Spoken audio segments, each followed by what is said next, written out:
معانا النهارده واحد من احلى السكوترات الكهرباء اللي موجوده حاليا في السوق المصري، السكوتر النكسون من شركه كيوي.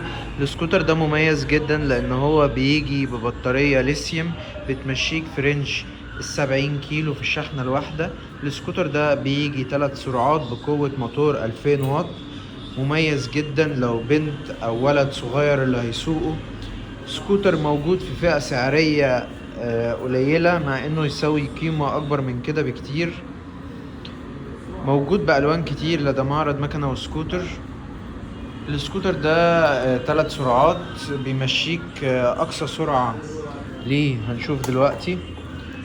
هو طبعا فيه اضاءات بالكامل LED، تمام، اشارات، عداد ديجيتال.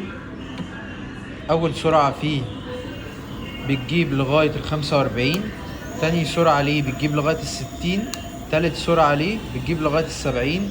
سكوتر مميز جدا، الفرامل بتاعته باكم أمامية وخلفية.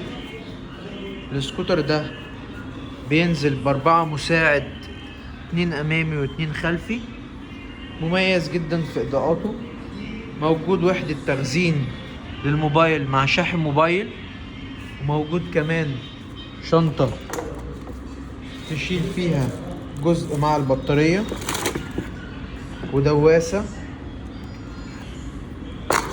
سكوتر مميز جدا. سعر وقت تسجيل الفيديو 38,000.